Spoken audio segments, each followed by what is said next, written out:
Olá! Hoje a gente vai mergulhar nos fundamentos da contabilidade. Isso aí. E para isso, temos um material ótimo aqui, preparado pelo professor Gilvan Medeiros, que é mestre em ciências contábeis. Um material bem detalhado, sim. A nossa missão aqui é tentar ir um pouco além dos números, sabe? Entender a lógica por trás do débito, do crédito que movimentam as empresas. Exato. Porque, olha, muita gente ainda acha que contabilidade é coisa só para contador, né? Um bicho de sete cabeças. É o que parece às É. vezes. Mas entender o básico ajuda muito a sacar a saúde financeira de qualquer negócio. É tipo uma linguagem universal. E hoje a gente foca nesses pilares essenciais da contabilidade geral, tentando deixar tudo mais claro, né? Vamos nessa. Desvendar esses conceitos-chave usando esses apontamentos do professor como guia. Perfeito. Então, para começar, um ponto que sempre dá um nó. Regime de caixa versus regime de competência. Qual é a grande diferença na prática? Por que isso é tão fundamental? É total. É fundamental porque muda completamente a foto do desempenho da empresa num período, sabe? Como assim a foto? Pensa assim, o regime de caixa, ele é direto ao ponto. Foca no dinheiro. Entrou, saiu. Isso. Entrou dinheiro, opa, receita. Saiu dinheiro, despesa. Simples, né? Bem intuitivo. Ótimo para controlar o fluxo de caixa ali no dia a dia. Faz sentido, acompanha o extrato do banco, basicamente. Exatamente. Só que ele pode ser meio enganoso para avaliar o desempenho real num período. Enganoso como? Ué, imagina uma empresa que vendeu horrores em dezembro, mas só foi receber dos clientes lá em janeiro. Uhum.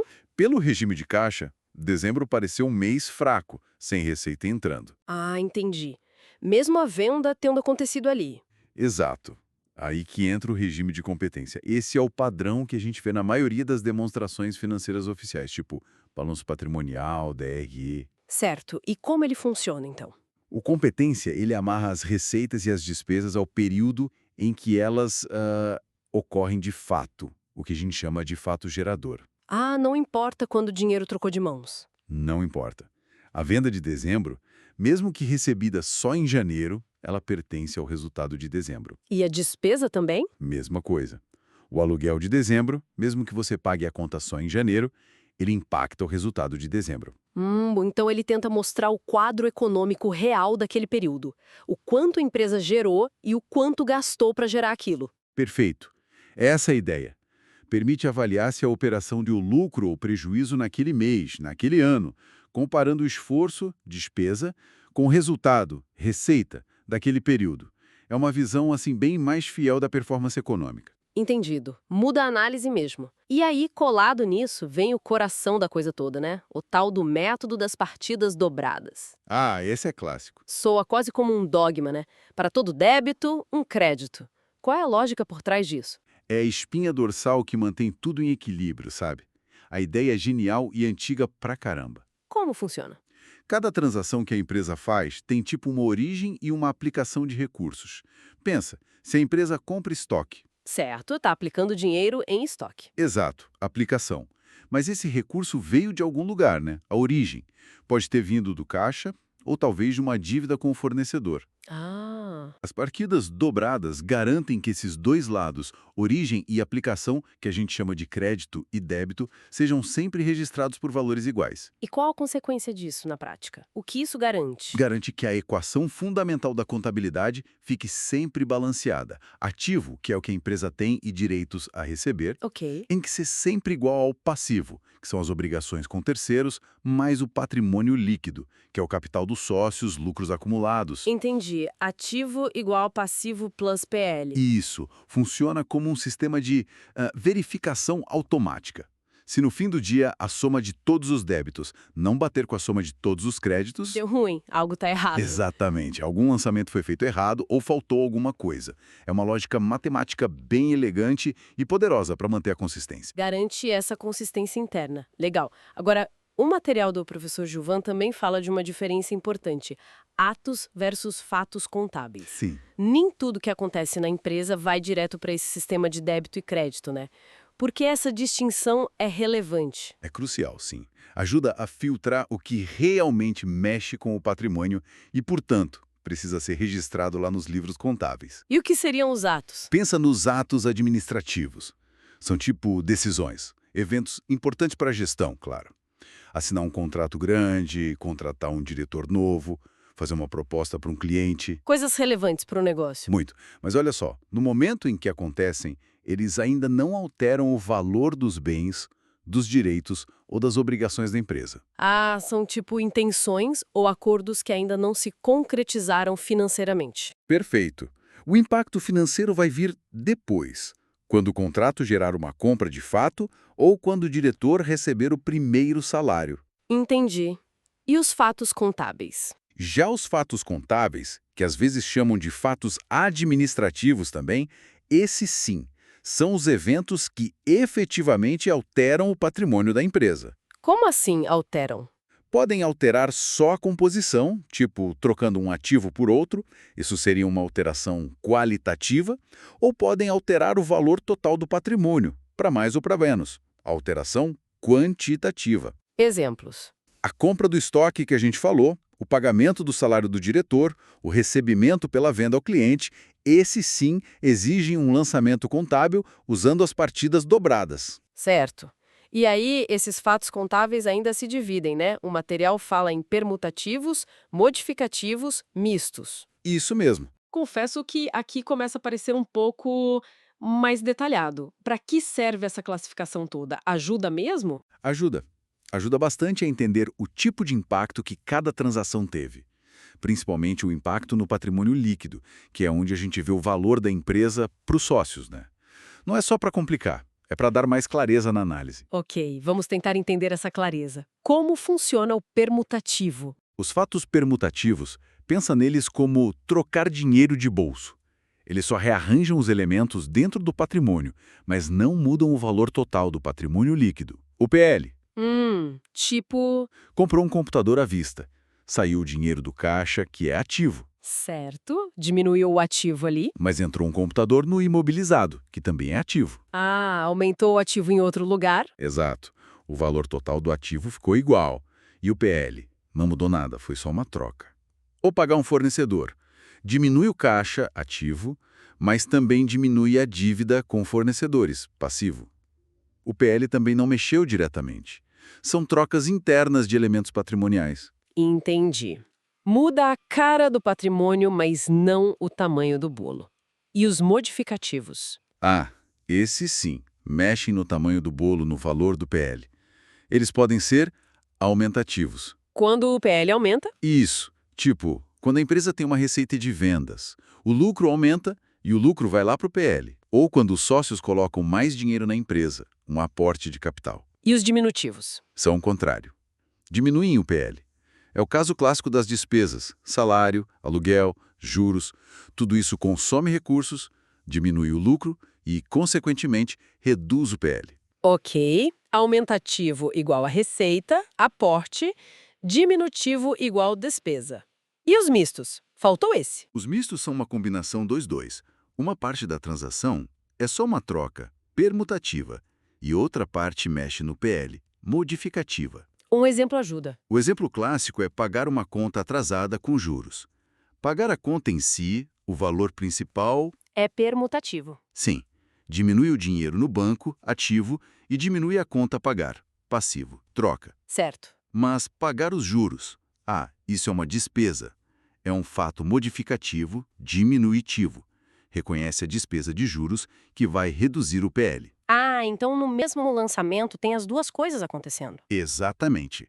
Uma parte permuta, outra parte modifica o PL. Por isso, misto. Ok, agora faz sentido. Vendo assim, essa classificação ajuda a ver rapidinho o efeito de cada coisa na riqueza da empresa, no PL. Ajuda muito nessa análise. E para fazer esses lançamentos todos, a gente usa as contas contábeis. O material fala da natureza delas, devedora ou credora. Como essa convenção funciona? Essa ideia de natureza está ligada diretamente às partidas dobradas e à estrutura do balanço. É uma regra, uma convenção, mas bem lógica. Qual é a regra? É simples. Contas que representam aplicações de recursos, tipo os ativos, caixa, estoques, máquinas, e contas que representam consumo, que são as despesas. Certo. Essas têm natureza devedora. Elas aumentam quando a gente débita e diminuem quando a gente credita. Ok, ativo e despesa são devedoras. E o outro lado? O outro lado são as contas que representam origens de recursos. Pode ser origem de terceiros, que são os passivos, fornecedores, empréstimos, Uhum. como origem dos próprios sócios, que é o patrimônio líquido, capital social, lucros acumulados. Essas, junto com as contas que representam geração de riqueza, as receitas, Certo. essas têm natureza credora. Elas aumentam quando são creditadas e diminuem quando são debitadas. É um espelho da equação fundamental, sabe? Aplicações, débito igual a origens, crédito. Parece um sistema bem fechadinho, bem lógico. Mas aí, o material introduz as contas retificadoras. Ah, as famosas. Elas parecem quebrar essa regra de natureza, né? Qual o papel delas? São tipo rebeldes do sistema? Ah, boa. Não diria rebeldes, mas são ajustes essenciais para que o balanço mostre a realidade econômica de forma mais precisa. Elas funcionam meio que na contramão do grupo onde elas estão. Como assim na contramão? Elas têm natureza oposta à do grupo principal a que pertencem. Uma retificadora do ativo vai ter natureza credora, por exemplo. E a função delas é justamente ajustar o saldo desse grupo, geralmente para menos, para tornar a informação mais realista. Consegue dar exemplos? Acho que ajuda a visualizar melhor. Claro, claro. O exemplo mais clássico de todos é a depreciação acumulada. Já ouvi falar. É uma conta de natureza credora, É. mas onde ela fica? Lá no ativo, junto com as máquinas, veículos, prédios. E o que ela faz lá? Ela fica lá com o saldo credor, diminuindo o valor contável desses bens. Ela representa justamente a perda de valor que esses bens sofrem com o uso, com o tempo, a obsolescência. Sem ela, o ativo ia ficar inflado, mostrando um valor que não é mais real. Entendi. Ajusta o valor do bem para baixo. Tem outras? Tem sim. Outra bem comum no ativo é a PCLD. TCLD é a sigla para perdas estimadas com créditos de liquidação duvidosa. É o famoso calote estimado. Ah, o dinheiro que a empresa acha que não vai receber dos clientes. Exatamente. Essa conta também é credora, mas fica lá no ativo, reduzindo o saldo de contas a receber. Mostra uma estimativa mais realista do valor que a empresa de fato espera receber. Faz sentido. E no patrimônio líquido, também tem retificadora? Tem também. Uma bem comum é o capital a integralizar. O que é isso? Essa tem natureza devedora, veja só. O contrário do PL, que é credor. E ela fica lá no PL, diminuindo o valor do capital social. E representa o quê? Representa aquela parte do capital que os sócios prometeram colocar na empresa, mas ainda não pagaram, ainda não integralizaram. O material até cita outras, como os ajustes de avaliação patrimonial, que podem ajustar ativos ou passivos ao valor justo. Enfim, as retificadoras são ferramentas de ajuste fino, sabe? Para refinar a informação. Entendi. Elas puxam o valor contábil para mais perto do valor econômico real da coisa. Muito bom. Agora, com tanta conta, normal, retificadora, de resultado, como é que as empresas organizam essa lista telefônica toda? O material fala do plano de contas. Não é só uma lista, não. O plano de contas é muito mais. É tipo o mapa rodoviário da contabilidade daquela empresa específica. Um mapa. Ele primeiro lista as contas, claro. Isso é o elenco de contas. Código e nome para cada uma, tudo padronizado. Mas o plano de contas vai além. Ele define a função de cada conta, se é ativo, passivo, receita, despesa, custo. Ok. E, muito importante, descreve o funcionamento dela. Quando que debita essa conta? Quando que credita? Qual a natureza do saldo esperado? Muitas vezes, vem até com um manual de contas junto, com instruções mais detalhadas para garantir que todo mundo na empresa classifique as coisas do mesmo jeito. Entendi. É um guia completo para usar as contas. Exatamente. Garante a padronização. E imagino que esse plano não seja uma coisa única para todo mundo, né? Deve mudar de empresa para empresa. Muda e muito. Tem que ser customizado para a realidade de cada uma. O material do professor Gilvan até aponta uns fatores-chave para isso. Quais seriam? Primeiro, o tamanho da empresa, óbvio.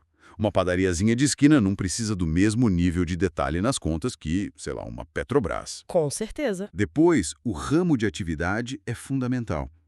Uma indústria tem contas específicas de custo de produção que um comércio não tem. Um comércio foca em contas de mercadorias. Uma empresa de serviço tem outras particularidades. Lógico. A tecnologia que a empresa usa também influencia. Sistemas de gestão, os ERPs, permitem planos de contas mais complexos e integrados. E, por fim, quem vai usar a informação contábil? A diretoria pode querer um nível de detalhe para a gestão que o fisco, por exemplo, não exige. Entendi. Tem que ser útil para quem vai ler. Exato. O objetivo é ter um plano que seja flexível o suficiente para atender às necessidades, mas que garanta principalmente consistência e comparabilidade dos dados ao longo do tempo. Faz todo sentido. É a estrutura que permite registrar tudo de forma organizada e depois comparar. Ok, então a gente registra tudo, segue as regras, usa o plano de contas. Como é que a gente sabe se, pelo menos do ponto de vista matemático, a coisa toda está batendo? Aí que entra o balancete de verificação, certo? Exatamente. O balancete é uma ferramenta de controle-chave. É tipo uma checagem rápida do equilíbrio. Como ele funciona? Ele pega todas as contas que tiveram alguma movimentação ou que têm saldo, num determinado período. Contas patrimoniais e de resultado, todas juntas. Aí ele lista essas contas e soma todos os saldos devedores de um lado e todos os saldos credores do outro. E a função principal é? Verificar se o totalzão dos débitos é igual ao totalzão dos créditos. É a prova matemática de que as partidas dobradas foram respeitadas, pelo menos em termos de equilíbrio numérico geral. Certo. O material menciona que existem balancetes com 2, 4, 6 ou até 8 colunas. Isso muda a função dele ou só o detalhe? Muda basicamente o nível de informação que ele te dá. O de 2 colunas é o mais simplesão, mostra só os saldos finais, devedor de um lado, credor do outro. Ok. O de 4 colunas já melhora, mostra os saldos anteriores e a movimentação do período, total de débitos e total de créditos que ocorreram.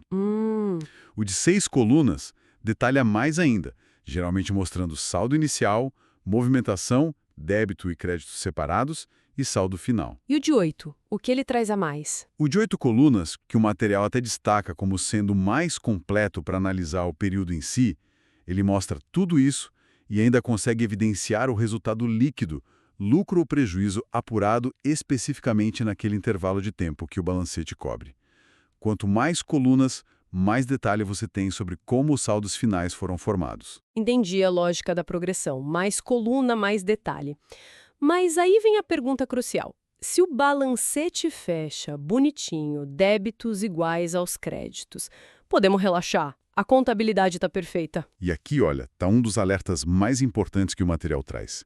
Cuidado. Não necessariamente. É um grande depende.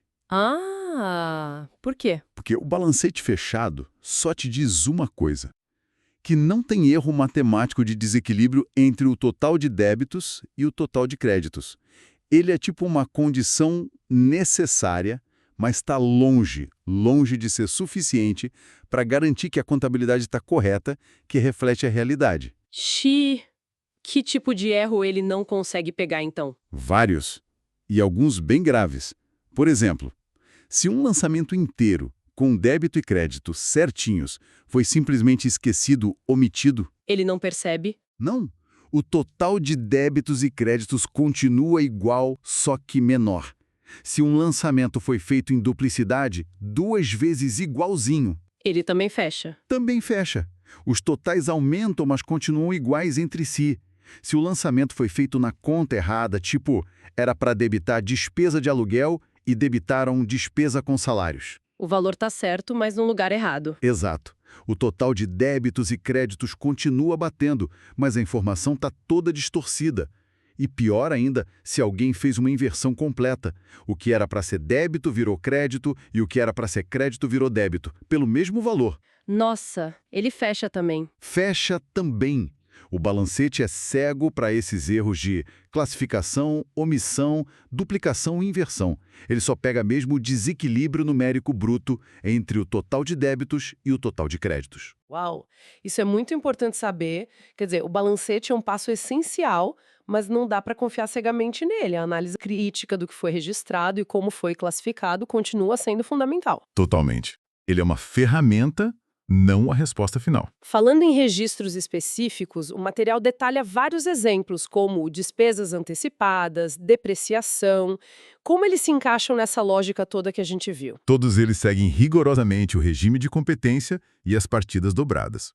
Só que eles representam situações econômicas um pouco mais particulares. Tipo a despesa antecipada, um seguro que a gente paga por um ano inteiro, por exemplo. Ótimo exemplo. Quando você paga o seguro anual, não é despesa ainda, né? Você pagou adiantado por um serviço que vai usar ao longo do ano. Certo. Então, no pagamento, sai dinheiro, crédito no banco ou caixa, mas entra um direito para a empresa, débito numa conta do ativo, chamada seguros a vencer ou despesas antecipadas. Ah, vira um ativo primeiro. Sim, um direito. A despesa mesmo só vai ser reconhecida aos pouquinhos, mês a mês, conforme o tempo passa e o seguro é consumido. E como é esse lançamento mensal? A cada mês, a gente faz um lançamento de ajuste. Debita uma conta de resultado, despesa com seguros, e credita aquela conta do ativo, seguros a vencer, baixando o direito. É o regime de competência em ação, alocando a despesa ao período correto. Entendi. E a depreciação? Que muitas vezes nem envolve saída de dinheiro naquele momento específico. Exato. A depreciação é outro exemplo perfeito de competência. Ela reconhece a perda de valor de um ativo imobilizado, uma máquina, um prédio, um veículo, pelo uso, pelo desgaste, pela obsolescência. E o lançamento? O lançamento é débito em despesa de depreciação, que vai lá para o resultado diminuir o lucro, e crédito naquela conta retificadora que a gente falou, a depreciação acumulada, que fica lá no ativo reduzido o valor do bem. Mesmo sem sair dinheiro naquele mês. Mesmo sem sair dinheiro, é puro reconhecimento do custo do bem sendo consumido ao longo do tempo para ajudar a gerar receita. O material detalha outras coisas também, tipo provisões para férias, 13º, como registrar juros, dividendos. Cada um tem sua lógica de débito e crédito para refletir o impacto econômico no período certo. Bem complexo, mas segue uma lógica. E se no meio disso tudo, alguém erra um lançamento? Lançou errado, valor errado, conta errada. Como corrigir sem fazer aquela rasura feia nos livros? A contabilidade tem mecanismos formais para isso, né? Para garantir a integridade dos registros, a rastreabilidade, não pode simplesmente apagar ou passar branquinho. Imagino que não. Quais são as técnicas? O material destaca 3 principais. Sim. Primeiro, o estorno. Estorno. É fazer um lançamento exatamente inverso àquele que foi feito errado. Se você debitou a conta A e creditou a B por 100 e estava errado, o estorno é debitar P e creditar A pelos mesmos 100. Ele anula completamente o lançamento original. E o material frisa bem, não existe estorno parcial, tá? O estorno zera o lançamento errado por completo. Ok, anula tudo. E se só a conta estava errada? Aí entra a transferência. Você faz um lançamento para tirar o valor da conta errada e colocar na conta certa. Certo. E se o valor foi lançado menor? Ou maior, né? Aí se usa a complementação. Faz um novo lançamento só com a diferença, para ajustar o valor ao que deveria ter sido. São procedimentos padrão para manter os registros corretos e auditáveis. Mantém a trilha. Dá para ver o que foi feito. Entendi. Bom, depois de todo esse processo, registrar os fatos, classificar usando o plano de contas, verificar com aquelas ressalvas importantes no balancete, corrigir os erros que apareceram.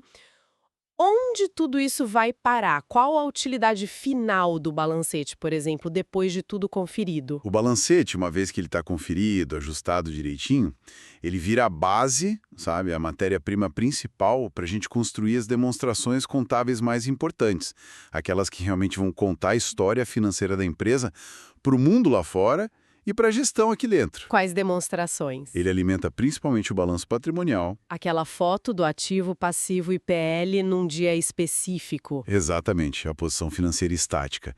E também a demonstração do resultado do exercício, a DRE. Que é o filme do desempenho, né? Receitas menos despesas. Isso. O filme do desempenho ao longo de um período mostrando se deu lucro ou prejuízo. O material até lembra que as normas contábeis, tipo o CPC 26 aqui no Brasil, exigem que o balanço patrimonial seja apresentado de forma comparativa com o período anterior. Para poder ver a evolução, as tendências. Exatamente, para dar contexto à análise. Fascinante. Olha, acho que a gente conseguiu percorrer bem a espinha dorsal da contabilidade básica hoje, né? Acho que sim.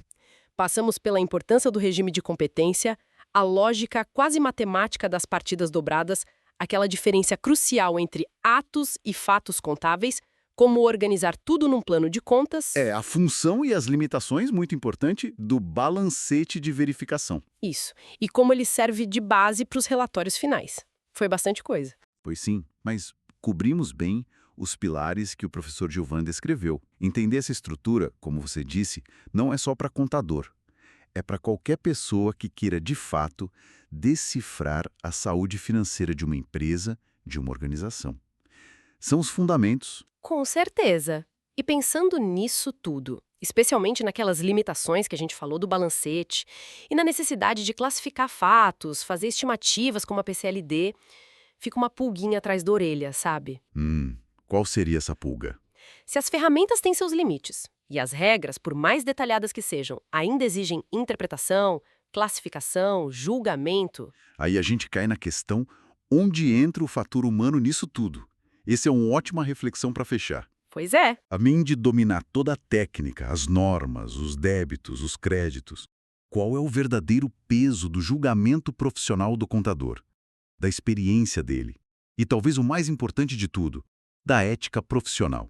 Para garantir que aqueles números que fecham bonitinho no balancete não sejam só um jogo matemático, mas que eles realmente representam, da forma mais fiel possível, a realidade econômica daquela empresa. É uma responsabilidade enorme, né? Gigantesca. Fica aí essa reflexão sobre o que está por trás dessa linguagem dos negócios, né? A responsabilidade de quem a utiliza.